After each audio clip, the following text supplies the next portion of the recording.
Cancer, welcome to your just in time tarot reading. Now, if you're watching this, Cancer, trust that there is a message here for you. If you are a regular, welcome back, Cancer. If you're new here, welcome. My name is Bronya. I'm an intuitive tarot reader, not reading. This is the reading. I am the reader.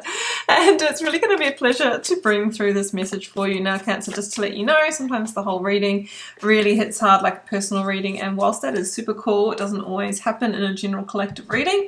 Sometimes it's just pieces, but those pieces might be like the epiphany moment for you. Occasionally, none of it's going to resonate, okay? It's not possible in a collective reading for it to resonate with you every time. Just leave it for somebody that it does.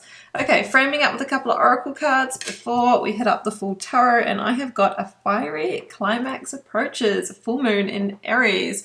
Cancer, you might be dealing with an Aries person, sun, moon, rising, or Venus. You may have a significant Aryan placement in your birth chart, but it feels like something is heating up here. Something's coming to a head. Something could be coming to, a climax or a crunch point where it's like, we've got to have that conversation, or there's got to be action. Something could be really building momentum with this energy as well. So let's keep going and see what we've got. Using the Divine Initiation Oracle, and then I will move to the Ethereal Alchemist Tarot. Both gorgeous decks that I will link below for you if you would like to add them to your collection. You know me, I am always collecting. My collection is quite big, and these are my latest. All right. So I've got Nourish Your Soul. Okay, and here we see the kind of waters of life, the cooling, soothing waters, the calm after the storm here. So maybe things are heating up, but soon they will come into balance. Soon you'll be washed clean of this. Soon you will be free of this. Soon there is a sense of like liberation, of rebirth is what I'm feeling here. There's a purity. There's a purification process that is going on that brings growth, that brings nourishment to your soul. Maybe the situation that's heating up is really giving you, that sort of new lease on life. Let's go to the full tarot. All right, Cancer, and we've sort of got fire and water here, and of course you are the water sign, and they can be two elements that are, can work in complementary ways, but of course water can put out fire and fire can evaporate water, so that can bring a sense of conflict. Yeah, a sense of conflict. Seven of Swords, right. Okay, so Seven of Swords can be where we have a deception, a betrayal, feeling undermined. Sometimes it can be self-sabotage, so it's not always in your environment. This is the climax that approaches. There could be a wrongdoing here, or finding out that somebody is being inauthentic, dishonest, sneaking around, etc. That's the energy that we have. And I was going to say when I pulled this card that, the Aries energy links to the Mars energy. It can be unpredictable. Aries, the god of war here. There could be a conflict that might potentially arise. Like you might find out about a wrongdoing here and you're like, you know what, I'm not going to take this. Or maybe you've turned a blind eye and it's like, I'm going to nourish my soul. I'm going to step up. And I am going to take some action here. All right, let's keep going. Two of Cups. So I think this is in a friendship or partnership, usually romantic partnership with the Two of Cups. It doesn't have to be limited to that. It could be in a business partnership or, a friendship or family partnership, but generally romantic partnership. And the Seven of Swords is a deception or betrayal, but we're not just looking at the obvious here, which is, usually somebody cheating or flirting with somebody else. It could be somebody is spending too much time, overworking or gaming or, not being present or, undermining you in some way, which is really taking away from connection, right? You're not getting your soul nourished anymore. You're not getting what you need from this partnership, hence the fiery climax approaches. So we've got a potential looming showdown here, but it feels like this conversation or this interaction needs to happen. Yeah, Ten of Cups, because I think it is probably impacting, your happiness, maybe a household or family environment for some of you as well.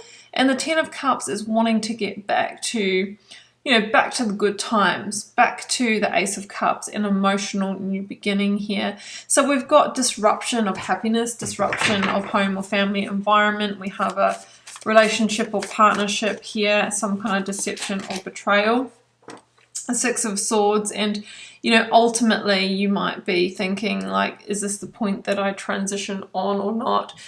Most definitely you're going to transition on from those high emotions with the Six of Swords. It does talk about smooth sailing. It does talk about, peace ahead and things turning around. Let's keep going and see if we get any indications of endings here. The Strength. No, I actually feel that we've got more a repair energy here, to be honest, through strength and courage and bravery to address the inner demons here, the inner beast, the lion in the room, not the elephant in the room. I think that if we bring this out into the open, the one way to, clear shame or shadow energy, whatever it may be, is to actually bring it out of the shadows, to acknowledge it, to talk about it. It's so healing, right? That's what can really help it diminish. So that's what we have here. Let's see what else. Seven of Pentacles. So there's going to be the fiery climax, and then there is going to be re-evaluation of your investment with this person in this situation. And I think you really need to consider, if you take a step back just from this one particular situation, are you getting your needs met? Does it make you feel good? Does it nourish your soul? If yes, then, can there be forgiveness? Can there be, working through this? And if not, that's when we make the decision to pull down the tower. So this will be different for all of you, but I'm giving you some advice here of how you may choose to navigate through it. Whatever the situation is definitely given the situation a shake-up. So that pulling the tower does not instantly mean that the tower is going to fall, there's going to be some kind of catastrophe. But what it means is that whatever has been in the foundation here, that has been sort of rotting away at this connection, is going to be exposed. And with that knowledge, with that information, you can decide whether you can rebuild this tower or whether it needs to be pulled down. Remember, you have to come back to, does it nourish my soul? Can I move forward here? And otherwise, the tower does talk about divine redirection and moving forward, but it won't be the same for all of you. Yeah, Ten of Pentacles. There is stability and security here in other ways. So I just feel for many of you, you're going to be able to work through this because there is too much riding on this. There could be a secure home. There could be a lot of financial investment here. For many of you, there is a family, probably children, maybe even extended family involved, and that in itself is enough to go, well, you know what, yes, there has been a situation here and there has been behavior that is not ideal, but let's work through it. Let's get back to happiness. Let's bring this out of the shadows and let's rebuild the foundation. So we have to get behind, what has happened here and really put in the work to lay a new firm foundation, a concrete slab, and then we can reconstruct. It's a renovated tower, let's just say. This is a renovator, and get back to that nourishment of the soul. So the Ten of Pentacles and Ten of Cups are both beautiful energies, and I think that, we've got mixed feelings here, and I can definitely see that, but we also have a lot of rays of hope.